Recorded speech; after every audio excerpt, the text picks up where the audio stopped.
neurotransmissores, a gente tem uma captação periférica de glicose reduzida, uma reabsorção de glicose aumentada, uma lipólise aumentada, efeito invertido reduzido e uma maior secreção de insulina e uma menor secreção de insulina e uma maior secreção de glucagon. Então a gente já tem classes atuando nesses pontos, tá? Então, falando da reabsorção ali de glicose a nível renal, a gente tem os inibidores do SGLT2, falando da produção hepática, né, da glicose, a gente tem as guanidas, que é a metformina, as insulinas, tiazolinedionas, que é a pioglitazona. A nível de captação periférica, a metformina principalmente. Em relação às incretinas, né, a gente tem metformina também, alfa-glucosidase, disfunção lá dos neurotransmissores GLP-1. A parte lá do pâncreas, a gente tem as sulfas, né, que atua ali aumentando a secreção de insulina. A gente tem o GLP-1 e o DPP-4 também, que atua nessa secreção, esse controle de secreção tanto da insulina quanto do glucagon. Então, aqui é só para a gente mostrar que antigamente, né, a gente se baseava nas metas da hemoglobina glicada. Então, os protocolos que a gente tinha, os algoritmos, era baseado a qual medicação o corpo começar. Então, quando a gente tinha uma glicada menor que 7,5, a gente pensava em começar com uma monoterapia, uma vez só. E geralmente sempre era a metformina a primeira escolha. E aí, uma glicada acima de 7,5, a gente já pensava numa dupla terapia, não resolveu, tripla terapia. E aí, dependendo da glicada, acima de 9, colocava ou não, a depender dos sintomas, uma insulina associada. Então, antigamente era isso aqui. Então, pegava a glicada, de acordo com a glicada, monoterapia, dupla ou tripla terapia ou insulinoterapia. Hoje em dia, não é mais assim, tá? Então, a última diretriz, né, da Associação Americana de Diabetes, ali está até 2021, mas a de 2023 é ainda mais recente. A metformina, na de 2021, ainda era a primeira opção, já na atual não é. Vai depender das comorbidades do paciente. Então, você vai escolher para ele o que achar melhor de primeira escolha de medicação. Então, a terapia de primeira linha vai depender das comorbidades, do custo, do acesso ao medicamento. Então, tudo isso a gente tem que analisar. Então, basicamente assim. Então, sempre pensar mudança do estilo de vida e mais o medicamento. Tá? Então, o medicamento inicial, que antigamente ali era a metformina, agora não necessariamente tem que ser, pode ser qualquer um. E aí você vai sempre utilizar mudança do estilo de vida e qual a classe que eu vou escolher. Então, quando a gente pensa em doença cardiovascular, a gente sabe que as classes que têm benefício é análogo de GLP-1 e o inibidor de SGLT2. Então, se o paciente já tem algum cometimento cardiovascular, é claro que são as primeiras drogas e a gente não pode deixar nem de associá-las. Seria uma ótima opção. Agora, quando a gente fala em insuficiência cardíaca, o inibidor de SGLT2 ainda tem mais benefício que análogo de GLP-1. Os dois têm, porém, inibidor de SGLT2, pensei em CC, né, insuficiência cardíaca, a gente vai pensar em inibidor de SGLT2. Quando eu tenho risco de hipoglicemia, às vezes um paciente idoso, que a glicemia ali não está tão alta, mas se você quer evitar que tenha hipoglicemias, a classe de escolha seria inibidor de DPP-4.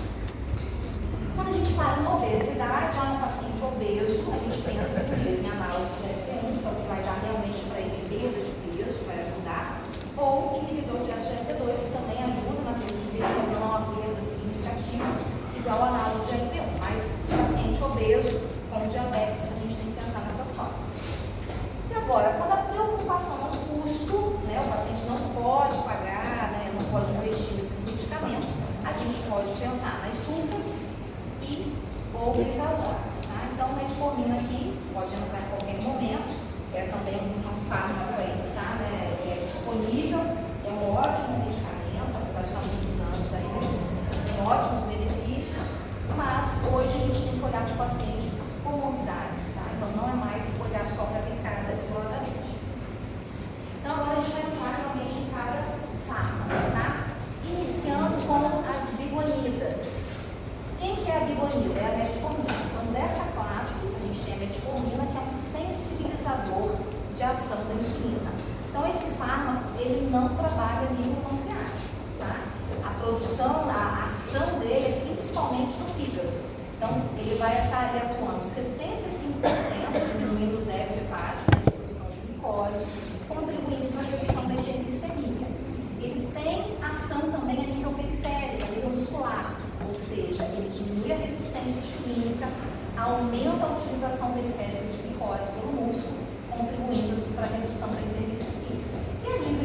intestinal, né? Ele diminui esse tumor viscânico da glicose no intestino, mas isso não é bem detalhado, mas quando a gente pensa em metformina, a gente tem que pensar principalmente, a ação dela principal é a nível de fígado, né? E a nível periférico. Então, basicamente isso aqui, tá? Então, ele atua, né? Diminuindo a produção hepática de glicose, reduzindo a resistência periférica à insulina, com isso vai diminuir os níveis de glicose. Uma menor absorção de carboidrato no intestinal, mas isso aqui é bem pequeno, tá? Então, é mais esses dois pontos. Como que eu vou prescrever, né? Então, a gente tem a metformina, a gente tem o Glifage, a gente tem o Glifage XR, tá? Então, dose máxima em bula é 2.550, tá? Porém, a dose usual da nossa prática do dia a dia, geralmente a gente não ultrapassa 2.000 por dia. Pode ser que vocês peguem o paciente usando 853 vezes, mas nem todo mundo vai ter tolerância para isso. Então, geralmente, a gente vê que a dose acima de 2.000 não interfere tanto na hemoglobina glicada. Então, geralmente, a gente só aumenta o efeito colateral. Então, a gente fica em uma dose, vamos dizer, de 4 comprimitinhos de Glifage XR de 500, 2 depois do almoço, 2 depois do jantar, tá? Então, a gente tem metformina convencional 500, 850 mil, e a XR 500, 750, 850 mil, tá? XR, ela tem uma liberação prolongada, então ela dá menos reação de efeitos adversos. Quais são os principais efeitos, né, colaterais? Principalmente diarreia, náusea, vômito, dor abdominal, alteração de paladar, dispepsia, acidose lática pode acontecer, mas é bem raro, tá? Então, basicamente, os pacientes não toleram, muitos reclamam de diarreia. A gente, às vezes, pode até tentar trocar, tá usando metformina comum, tenta passar para o XR para ver se o paciente vai ter tolerância. Mas, mesmo assim, em torno de 15% dos pacientes, mesmo sendo XR, não toleram. Então, a gente pega o paciente, mesmo tomando XR, não aguenta tomar, tem diarreia, tem alteração do paladar. O paciente nem sai de casa, às vezes, com medo de ter diarreia, então a gente acaba tirando essa classe, tentando ir para outra classe medicamentosa. Então, é um medicamento que reduz bem a hemoglobina glicada, em torno de 1,5 a 2%, tá? Então, abaixa bem, é um remédio de baixo custo, tá de graça aí, né? Então, ajuda bastante.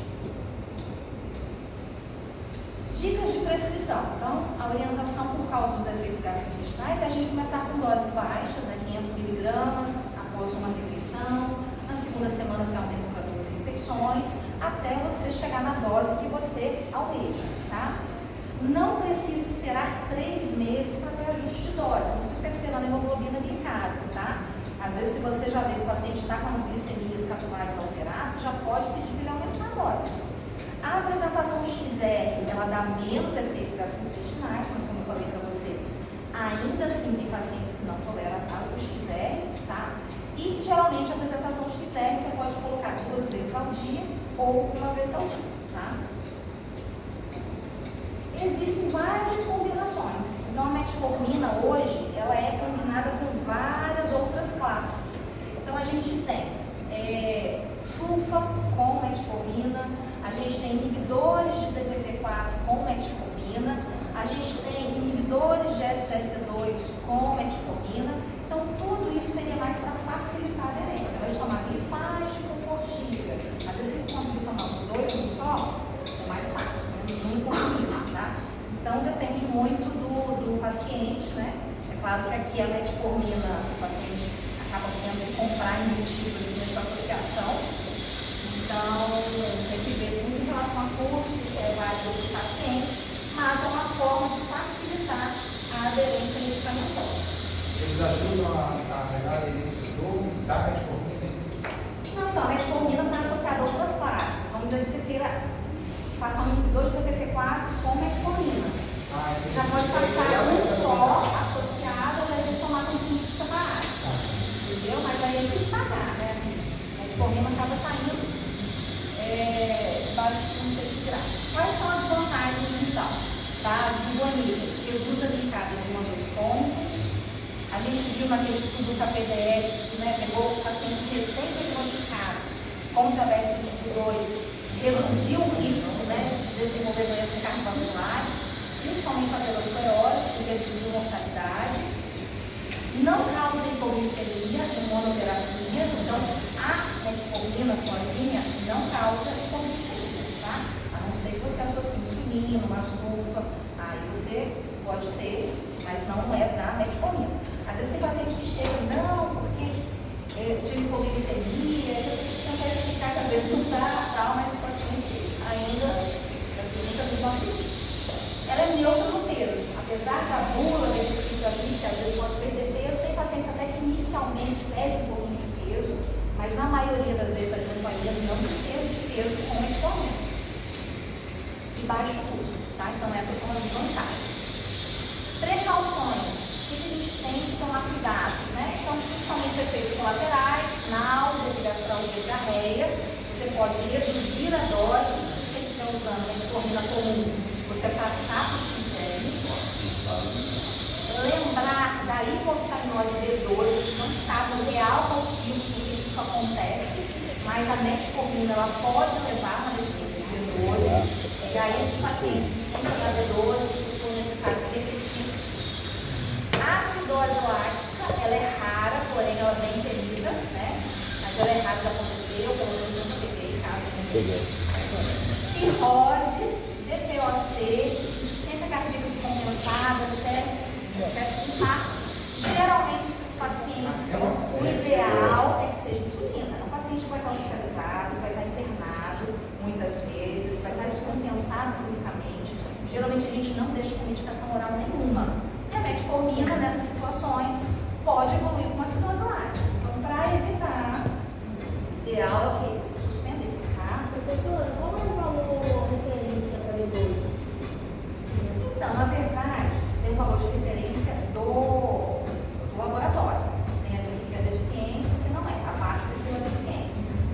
Mas esse paciente que tem diabetes tipo 2, eu tento deixar ali em torno de 400, tá? Mas não existe para você, tem que deixar no 800, não.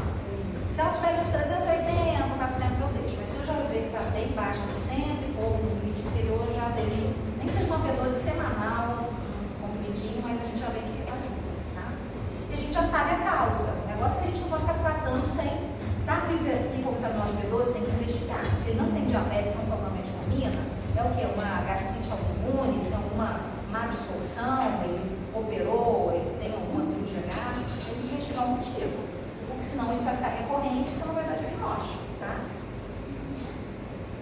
Ajuste para a função renal. Então, a gente joga geralmente na fórmula, né, CKD, PI, e geralmente a gente faz o ajuste da metformina quando a gente tem uma taxa de filtração entre 45 e 30, a gente vai deixar no máximo 1000 miligramas dia, tá? Então, no máximo é metade da dose. Então, de 45 para cima, a gente viu que a dose máxima é 2.000 por dia, 2.500, você pode deixar normalmente. Chegou 45 para baixo, 45 até 30, metade da dose recomendada, ou seja, 1000 miligramas. Abaixo de 30, não é recomendado usar, você suspende, tá? Quando que a gente vai suspender para a realização de exame de contraste, tá? Então, a gente sabe que o contraste rodado, ele pode complicar, né, com disfunção renal, e aí a metformina, nessas situações, tem que ser suspensa. Então, doença renal crônica, uma taxa de filtração ali de 60 ml por minuto para baixo, doença hepática, insuficiência cardíaca, alcoolismo, e se for o uso de contraste rodado intraarterial, que ainda é mais tóxico, nefrotóxico, a gente tem que pensar em suspender. Geralmente, se o paciente for fazer algum exame de contraste, eu peço para parar, tá?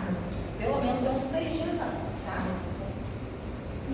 Não esquecer que a hipovitaminose B12 pode confundir com sintomas de neuropatia. Então, às vezes o paciente vem, paciente diabético, usando metformina, com queixos, né, de parestesias, de dormência, membro inferior, e aí quando a gente dosa B12 vai vir baixo. Então, se não esquecer, né, ao invés de a gente ficar dando diagnóstico de neuropatia, sempre dosar B12, não se sabe o mecanismo, se é para uma alteração na flora intestinal, mas a recomendação da Sociedade Brasileira de Diabetes é todo paciente que usa metformina por mais de 4 anos dosar a vitamina B12 pelo menos uma vez por ano e repor. Geralmente eu já deixo ali na prescrição do meu paciente, eu sempre peço, porque se está usando metformina eu gosto de olhar. Mas a recomendação é pelo menos dosar de uma vez por ano, a partir do 4º ano de uso, tem que estar sempre olhando e repondo. Então, a metformina, ela é para todo mundo? Não. Né? Então, a gente viu que se ele tiver uma glicada ali de 6,5 a 7,5, a gente sabe que ela reduz a glicada ali de 1,5 a 2%. A gente pode sim iniciar com a metformina. Se a glicada ainda permaneceu fora do alvo, você pode completar com uma terapia dupla ou acrescentar mais uma outra classe. Mas a gente não pode esquecer de avaliar isso aqui. Se for um paciente alto risco cardiovascular, a gente não pode esquecer dos análogos de GLP-1, né, do inibidor de SGLT2. Se for um paciente que tem obesidade, os análogos de GLP-1. Então, essa associação com a metformina acaba sendo muito benéfica. Então, a gente tem que olhar muito as comorbidades do paciente e nem sempre a metformina vai ser a primeira escolha. Mas tá? teria que fazer associado, professor? Não poderia fazer só ele você pode sem começar a... só com análogo de GLP-1. Ah, tá, sem álcool. Mas ainda a metformina acaba sendo por causa da disponibilidade, do custo, do acesso. Então, o paciente, a maioria, acaba tomando. Mas aí, se não resolveu, vai ter essa questão do problema cardíaco associa. Se o paciente tem problema cardíaco, obeso, ele pode já investir no análogo de GLP-1, é claro que você já começa com o análogo de GLP-1. Não resolveu, qual classe a mais que eu vou acrescentar? Aí você vai escolhendo de acordo com o paciente, com o perfil que você acha melhor, tá? Mas geralmente é bem frequente, metformina com análogo de GLP-1, metformina com inibidor de SGLT2, associações bem frequentes. Então, resumindo, a metformina tem alta eficácia, redução de risco cardiovascular no KPDS, é neutra na parte do ponto de insuficiência cardíaca, não mistura nada. Ele é neutro no peso também, não causa hipoglicemia, baixo custo, contraindicado quando tem uma taxa de filtração abaixo de 30, que tem que ter ajuste abaixo de 45, entre 45 e 30. Efeitos colaterais, principalmente gastrointestinal, olharem para a redução de vitamina B12. Contraindicações, acidose lática, uso de contrastes radiológicos, gestação, alcoolismo, insuficiência hepática, exposição hormonal, tá? Aí você evita. Então, na última diretriz ali, né, de 2021 da Sociedade Brasileira de Diabetes, eles recomendam isso. Em adultos, que não seja gestante, com diagnóstico recente de diabetes tipo 2, sem tratamento prévio, sem doença cardiovascular ou renal, ou seja, aquele paciente às vezes jovem, sem grandes acometimentos, com uma glicada entre 7,5 e 9, a terapia dupla inicial com metformina associada deve ser considerada, objetivando um melhor controle glicêmico, tá? Agora aqui, se fosse um paciente com doença cardiovascular ou uma doença renal, já seria outra coisa. Então a gente está falando de um paciente praticamente sem complicações, com uma glicada não tão alta, pensar sempre na metformina, que tem muito benefício e reduz bem a hemoglobina glicada. Relembrando como que é o controle de secreção da insulina pelas células beta. Para a gente entender o mecanismo da SUFA, a gente tem que entender todo esse processo. Então, geralmente, quando a glicose aumenta, eu nunca pensei que eu fosse rever isso, né? Desde a fisiologia. Tá? Então, glicose aumenta no sangue, lá nas células beta, o GLUT2 vai pegar essa glicose, vai jogar para dentro da célula, vai ativar ali, né, toda a formação de ATP. A gente vai ter aumento do ATP. Esse aumento de ATP vai fechar o canal de potássio, né, sensível ao ATP. Com isso vai gerar uma despolarização das células, a abertura do canal de cálcio. Esse cálcio vai entrar na célula e vai promover a liberação da insulina da célula. Então, é assim que acontece a liberação da insulina. E como que a sulfa vai agir? Então, a sulfa, do lado do canal de potássio, voltagem independente ali, a gente tem um canalzinho que chama SUR1. As sulfonilureias, elas conectam aqui nesse canalzinho SUR1, fechando o canal de potássio, promovendo a despolarização, entrando cálcio e jogando a insulina para fora da célula. Então, esses medicamentos, eles secretam insulina, glicose não dependente. Então, independente de, minha glicose está 70, está 180, está 50, está liberando insulina. Então, por isso que vai causar hipoglicemia. Então, independente ali, vai estar secretando. Então, a gente tem que tomar muito cuidado com o paciente que a gente escolhe, né, porque justamente a maioria, principalmente idosos, chegam muitas vezes, na emergência e hipoglicemia. Ele faria o papel da TP, essa sua? Você vai cair. Ele se liga nesse canal Certo, aqui e pronto. ele Para fecha esse poder fechar canal. o que o ATP faria isso. Então, assim, independente do seu nível de glicose, está tomando remédio, ele vai estar conectando ali, vai estar fazendo esse mecanismo. Reduz a hemoglobina glicada semelhante às bigonidas, semelhante à metformina, tá? De 1,5% a 2%. Então, a gente tem algumas sulfas, né? A gente tem glimepirida, gliclazida, glipizida e o glibenclamida.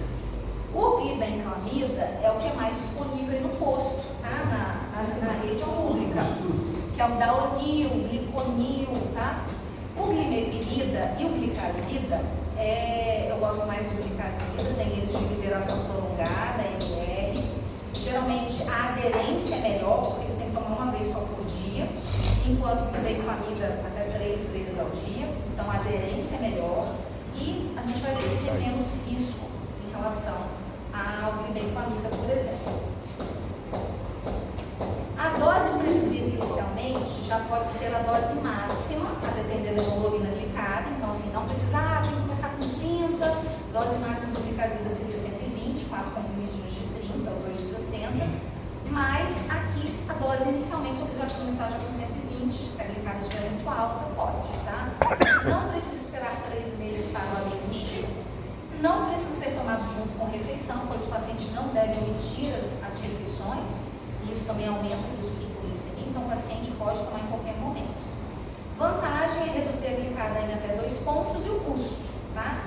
Apesar da glibenclamida ser aí de baixo custo, se eu prescrever, né, ou vejo que o paciente está usando glibenclamida, eu sempre tento trocar pelo glicazida ou glimepirida, tá? Então aqui a gente não tem estudos, robustos, estudos que são recomendados atualmente de segurança cardiovascular, porque é uma classe bem antiga. Então tem esse estudo aqui observacional, né, mais para a gente aí levantar hipóteses, que pegou um N grande de pacientes, né, 33 mil pacientes, acompanharam esses pacientes de 2007 a 2016, esses usuários, e dividiram ele em 2 classes de sulfas, os que têm alta afinidade pelo receptor, né, de potássio ATP, que é o glibenclamida e o glipizida, e os que têm baixa afinidade. Lembrando que a gente tem canal de potássio em todos os órgãos, inclusive no coração. Então, os que têm alta afinidade, teoricamente, nesse estudo eles viram que a glibenclamida também teve um maior risco de ter isquemia. Então, assim, é uma hipótese, né? Acredita-se que seja mais deletério, mas é um estudo observacional.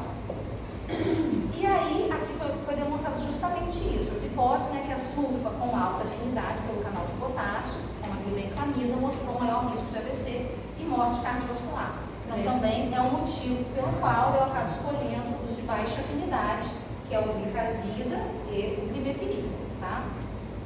Aqui foi um outro estudo, o estudo Carolina, que foi um estudo multicêntrico, randomizado, e aqui foi só para comparar linagliptina, que é um inibidor de TBP4, com a glimepirida.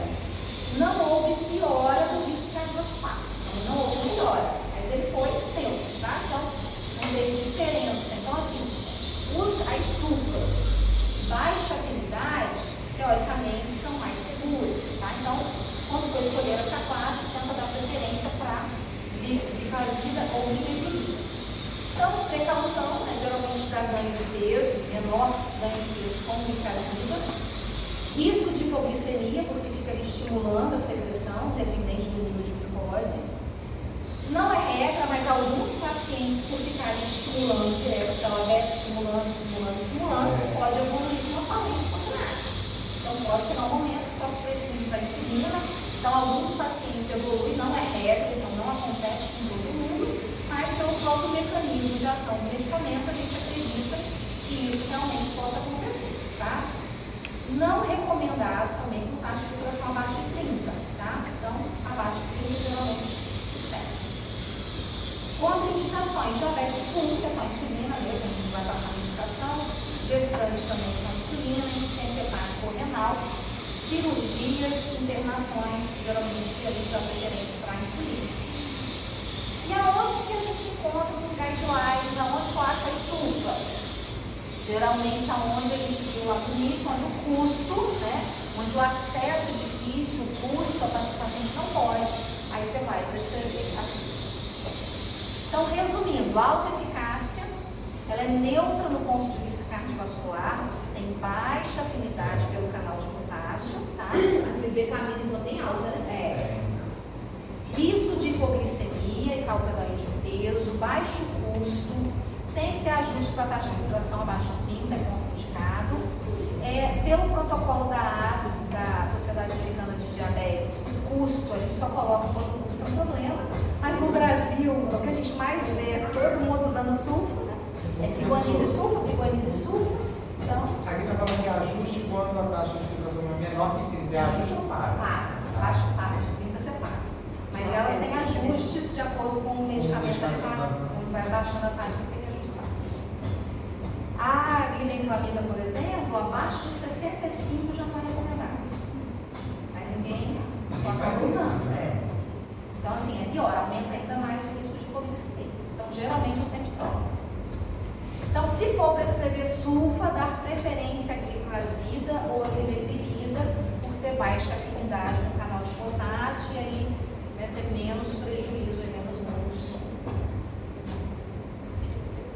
Meglitinida, eu nem vou entrar nesse detalhe, mas assim, nunca prescrevi na vida. Por quê? O mesmo mecanismo de ação das sulfas é um remédio caro para me trazer uma glicada mais baixa, mas com o mesmo, não faz sentido algum. Se for para prescrever alguma coisa, vai prescrever sulfa. Então, reduz glicada até 1,5, mas olha o custo da repaglinida, 2 miligramas, 90 a 100 reais, 30 comprimidos, sendo que ele tem que usar 3 vezes ao dia. Nem compensa cair na prova isso. Vamos investir num remédio melhor, né? Então, nunca prescrevi na vida. Então, isso aqui dá preferência para a sulfa aí, meglitinida, esse papo. Você pode cortar. Não. Pioglitazona. Pioglitazona são as tiazolinedionas, tá? As tias da zona. Tiazolinedionas. É essa classe. Deixa Então, a eu saber. pioglitazona é da classe. Não, o que acontece? A pioglitazona também é igual a metformina, é um sensibilizador de ação, né, da insulina. Então, o que a gente vai entender aqui, mas ele age fazendo isso, melhorando ali a captação de glicose a nível periférico, tá? Então, ele vai agir, a glitazona se liga num receptor específico, que é o PPAR-gama. Ele vai fazer o quê? Diminuir lipólise, ele vai reduzir liberação de ácidos graxos livres, com isso vai melhorar a secreção hepática de insulina, ele vai melhorar a captação de glicose, ele vai diminuir a resistência hepática, né? E também vai diminuir a produção do VLDL, tá? Então, ele é um sensibilizador de secreção, né, de ação da insulina, semelhante à metformina, tá? Porém, ele tem custo, e a gente vai ver também para que paciente a gente, às vezes, um paciente que tem intolerância à metformina, será que se eu passar pelo glitazona? A gente vai ver para que paciente é, também não é para todo mundo. Em contrapartida, tá? Ele vai fazer o quê? Vai aumentar a lipogênese na tentativa de compensar. Então, esse paciente vai ter um ganho de peso. Mas é um ganho de peso, teoricamente, de tecido subcutâneo, gordura subcutânea, uma tecido, vamos dizer, gordura boa, mas para qualquer paciente diabético, a gente não tem que ganhar peso, tá? Então, já é um ponto ruim, ganho de peso. Outro ponto são as fraturas. O que acontece? Os adipócitos, eles apresentam a mesma origem mesenquimal dos osteoblastos. Então, se a gente vai dar maior formação aqui de células adiposas, a gente vai diminuir osteoblastos, consequentemente, houve aumento de fratura, tá? Então, assim, pensando numa mulher na menopausa, que é uma classe que eu vou tentar evitar, tá? Apesar, ajuda, é uma classe que ajuda muito na esteatose hepática, porque atua nisso aqui, reduzir glicose. Então, paciente com diabetes que tem esteatose hepática, moderada e tal, mas se for mulher na menopausa, é melhor análogo de LPO. Então, a pessoa que tem uma esteatose hepática não pode tomar esse remédio? Não é recomendado para esteatose. Ele vai ajudar no controle, como consequência, vai ajudar na redução da gordura do fígado. Entendeu? Mas aí vai ter essas outras coisas, a gordura do subcutâneo. Então, assim, tem que pensar, o paciente tem que ter pelo menos um pré-diabetes ou um diabetes para você tentar prescrever. Mas aí, se ele tiver uma esteatose associada. Vai ajudar. Então, a gente tem comprimidos de 15, 30 e 45, várias marcas, Actus, Piolite, Stamlite, Agritil, Piotas, enfim. Quais são as dicas de prescrição? Iniciar 15 ou 30 miligramas, porém a gente sabe que para pensando em esteatose hepática seria 30 miligramas ou 45, 15 praticamente não ajuda. E aí você vai aumentando a dose máxima, dependendo da glicada que você almeja. Não precisar ser tomado junto às refeições, para qualquer horário do dia, é uma tomada dia só, tá? Então a aderência também é boa. Então reduz a glicada de 0,5 a 1,4, diminuir o risco de progressão para diabetes, naquele estudo actinal, então eles estudaram um paciente que tem pré-diabetes. Reduz dislipidemia, então diminui o triglicerídeo, ele aumentou o tamanho do LDL, então a gente sabe que a LDL pequena e densa, que ela tem maior risco cardiovascular, melhora a doença hepática gordurosa, metabólica, ajudou na prevenção secundária, no estudo proactivo que eu falei na aula passada, os pacientes já tinham tido um evento prévio de AVC, eles reduziram, no segundo episódio, e o custo, não é um custo tão alto não, tá? Então, é um custo acessível. Então, esse aqui é o estudo proactivo que eu falei, até comentei na última vez, não houve redução dos desfechos ali primários, mas para quem já tinha tido um evento prévio, um infarto prévio, teve uma redução de 28%, e quem teve um AVC prévio reduziu em 47% no novo evento. Então, redução de desfechos secundários foi bom. Aqui é mostrando que a piolitazona, ela foi um remédio que ficou contraindicado na insuficiência cardíaca, porque houve maior internação desses pacientes. Então, ele é um remédio que aumenta edema, então, acredita-se que por causa disso, contribui para as internações por insuficiência cardíaca. Então, se o paciente tiver classe 3 ou 4, não pode prescrever, tá? Professora, no outro slide aí, houve redução dos desfechos secundários. Que é um evento novo de AVC ou de infarto. Para desfecho primário, não. Desfecho secundário, sim. Então, a pessoa que já teve um evento prévio, reduziu 28% de um novo evento de infarto e 47% de AVC. Então, nesse estudo aqui, mostrou realmente aquele benefício do desfecho de AVC reduzindo, porém, a gente viu que teve um aumento de fraturas, tá? Um aumento importante. Então, a gente tem que colocar até que ponto é benéfico a gente prescrever a droga, Então, tem que escolher realmente, pontuar se é sexo feminino, se é masculino, então, olhar isso certinho. Então, para cada 3 eventos cerebrovasculares prevenidos, ou 2 novas fraturas. Então, até que ponto a gente vai realmente escolher essa classe e não vai ser para todo mundo. Então, desvantagens: ganho de peso a nível de subcutâneo, principalmente gordura subcutânea, de 2 a 3 quilos, edema periférico, fraturas, principalmente mulheres pós-menopausa, então a gente tem que tomar cuidado. Insuficiência cardíaca, a gente viu que teve aumento de desfechos, Então, tomar cuidado. E câncer de bexiga, sempre essas coisas de câncer, nunca é justificado, mas coloca para a gente ficar atento. Então, na insuficiência cardíaca, não usar pioglitazona. A gente já tem benefício com inibidor de SGLT2. Para que você vai passar pioglitazona? Ele não tem como. Digo, tropei com muito de fora. Eu já. Então, qual que é o melhor perfil? Em quem que eu posso escolher a pioglitazona? Síndrome metabólica, Doença hepática gordurosa metabólica, paciente que tem alto risco ou já tem história prévia de doença cardiovascular ou um AVC prévio, e homens, tá? Então, principalmente sexo masculino, tem bastante benefício. Evitar, porque mulheres com menopausa, porque aumenta o risco de fratura. Insuficiência cardíaca, a gente viu que houve mais internações e houve também edema de marco, então evitar também se o paciente tiver histórico de edema passar nos guidelines no mesmo lugar onde está as sulfas. Quando o custo, quando o acesso é limitado, você vai tentar aí como opção, tá? Então, se eu já tiver uma metformina aí, atuando como sensibilizador de ação, não tem por que eu colocar pioglitazona, um mecanismo muito semelhante.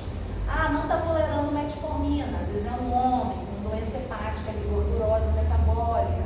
Às vezes eu posso colocar pioglitazona, né, pensando mais nesse aspecto. Mas lembrar dessas coisas de fratura, mulher, então na menopausa evitar, insuficiência cardíaca, tá? Então, resumindo, tem uma boa eficácia, né? Benefícios nos desfechos cardiovasculares, porém maior risco para quem tem insuficiência cardíaca, não causa hipoglicemia, ele dá ganho de peso, ele tem um baixo custo, não precisa de ajuste para a função renal, tá? Não é usada a insuficiência renal crônica avançada justamente por causa da retenção hídrica, que aumentar lá, às vezes o risco de insuficiência cardíaca. Contraindicação, insuficiência classe 3 e 4, né? Insuficiência cardíaca classe 3 e 4, gravidez, nem pensar, gestação, insuficiência hepática também não. Aumenta risco de fratura, isso foi comprovado, câncer de bexiga ficou interrogado, nada, nenhum número assim relevante, mas veio aí, eles acabam colocando em conta, tá? Inibidores da alfa-glucosidase, também quase não prescrevo, nunca prescrevi na vida, vou colocar? Não. Só para vocês entenderem que é um remédio que ele retarda a absorção do carboidrato, tá? Ele atua ali na enzima alfa-glucosidase, retardando o controle ali, a absorção do pós-prandial. Porém, ele tem que ser tomado ali umas 3 vezes ao dia. Ele dá muito efeito colateral, principalmente gases, tá? Então a pessoa tem muita flatulência, tem diarreia, é um remédio que você tem que comprar. Então assim, e abaixa a glicada no máximo 1%. Então, não compensa. O Huawei. Justamente. O Huawei que faz. De pele que só não vale a pena. Glifosinas. Vou falar das glifosinas, que horas aí? Já 10 para as 2. Faltam 10 minutos. Vamos até onde a gente vai. Glifosinas, a gente tem o SGLT2, que é um cotransportador sódio-glicose, que fica ali no tubo contorcido proximal, tá? Então, é uma proteína de canal presente ali na membrana, no tubo contorcido proximal do nervo, que vai fazer esse cotransporte, tá? Sódio-glicose. Essa proteína, ela é responsável por reabsorção de 90% da carga de glicose filtrada. Então, praticamente toda a glicose filtrada, ela é reabsorvida ali nos túbulos proximais, 90% no segmento 1 do túbulo contorcido proximal por esse canal, que é o SGLT2, e 10% pelo SGLT1 no segmento 3 do túbulo contorcido proximal. Então, às vezes, eu já vi em pegadinha de prova, eles colocando SGLT1, ao invés de SGLT2, justamente por ter essa, né, por confundir. Então, a absorção e atuação do medicamento é no SGLT2, onde acontece 90% de reabsorção de glicose, tá? Quando a glicemia ela excede um limiar, então isso aqui é o normal de acontecer. Então, quando a gente tem uma glicose que chega em torno de 180, geralmente a gente tem uma saturação dos cotransportadores, aumentando a liberação da glicose, tá? O paciente diabético, ele não tem isso, tá? Então, o paciente diabético, ele filtra mais e reabsorve mais. Então, ele perde esse limiar. O limiar dele acaba sendo mais tarde, lá para 200 e tanto, tá? Então, ele não faz essa glicosura, então, ele não consegue fazer esse controle, tá? Então, ele acaba aumentando a função do SGLT2. Então, ele gera muita reabsorção. E aí, o que o inibidor do SGLT2 faz? Ele já consegue atuar ali, ó, em níveis de 70 a 90 miligramas de glicemia. Ele já satura esse controle, né, do SGLT2 e não causa hipoglicemia, tá? Então, quando a paciente já chega em um nível de 90 miligramas desse litro, já começa a fazer glicosúria, tá? Então, ele já atua bem antes de um mecanismo saudável, tá? O nosso geralmente em torno de 180. É como se ele baixasse o limiar, então, do...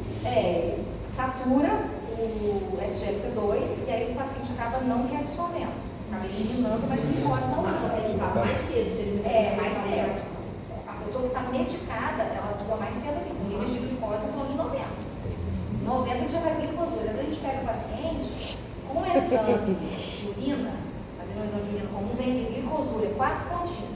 Mas ele está usando uma dapaglifosina. Então, assim, é o mecanismo de ação do remédio, não é que ele está com algum problema renal. Às vezes vem até marcado assim, ó, pediu para te mostrar isso, eu falei, não, mas o senhor está usando esse remédio, faz isso mesmo, então não é para se assustar. Então, mecanismo de ação, bloqueia o SGLT2, reduzindo a reabsorção tubular de glicose pelo rim, provocando um aumento da glicosúria e assim promovendo uma diminuição da glicemia, tanto no jejum quanto no pós-prandial, de modo independente da ação da insulina. Então, a gente está falando de um remédio aqui que só age a nível renal, não age a nível pancreático, a nível hepático, não tem relação aí com secreção de insulina, tá? Então, a ação dele é independente do nível lá de insulina. Para a glicose ser excretada, ela precisa ser diluída, então acaba gerando uma diurese osmótica, então vai carregar mais água, então esses pacientes acabam tendo um controle ali efetivo sobre o volume, então tem benefícios sobre a insuficiência cardíaca, ajuda ali no controle um pouquinho da pressão, tá? Então tem outros benefícios agregados. O que acontece? Por que tem uma melhora assim, importante com essa classe na proteção dos rins? Então, a gente tem um mecanismo de defesa, né? Quando a gente inibe lá o SGLT2, muito sódio vai começar a ser eliminado. Esse sódio que está sendo eliminado vai chegar lá no túbulo contorcido distal, a gente tem um sensor, que é a mácula densa, que tem os sensores de sódio. E aí vai falar, nossa, o que está acontecendo? Tem muito sódio saindo, tem muito sódio saindo. E aí esse sensor vai identificar essa hiperfiltração e vai enviar um sinal, vai promover uma vasoconstrição da arteríola aferente, e isso vai gerar o quê? Uma vasoconstrição, uma redução do fluxo de sangue no néfron, consequentemente uma menor filtração e uma menor pressão intraglomerular, tá? Então, esse mecanismo aqui, essa redução da pressão dentro do glomérulo, a doença renal do diabético é principalmente por causa disso. Hiperfiltração e aumento da pressão intraglomerular. Então, esse remédio acaba promovendo essa vasoconstrição da arteríola aferente, esse paciente acaba reduzindo toda essa pressão dentro do glomérulo e por isso que tem tanto benefício a nível renal. Então, a gente tem motivo de melhora de desfecho cardiovascular em diversos pontos, tá? Então, ele reduz mediadores anti-inflamatórios, ele ajuda na redução de IMC, redução de inflamação, redução de esteatose hepática, reduz ácido úrico, melhora o controle glicêmico, reduz pressão arterial, aumenta a vasoconstrição da arteríola aferente, reduz pressão intraglomerular, aumenta a glicosúria e reduz a albuminúria. Tá? Então, é um fármaco, é uma classe aí que veio realmente para um divisor de águas dentro do diabetes. Primeira linha, sabe? Então aqui, a gente só para mostrar para vocês, nada mais do que o inibidor de SGLT2, ele é insulino independente, a ação dele é totalmente a nível renal, enquanto os outros fármacos depende do mecanismo aí da liberação da insulina. Quem são eles? Tá? Então a gente tem dapaglifosina, forxiga ou edistride, tá? 10 mg uma vez ao dia. A gente tem a empaglifosina, que é o Jardiance, de 10 ou de 25 mg, e a gente tem a canaglifosina, que é o Invocana, de 100 ou 300. E a gente tem as associações, metformina com a dapaglifosina, que é o Chipidu, a gente tem a empaglifosina com a metformina, que é o Jardiance-Duo, a gente tem inibidores de DPP-4, também com o inibidor de SGLT2, então a gente tem associações, muitas vezes para facilitar a aderência, né, do paciente, às vezes tomar menos comprimido. Vamos parar aqui, porque aí vem estudos, vem estudo Canvas, vem Declare, vem nananã. É parar. Agora vem o otorrino, para refrescar a memória.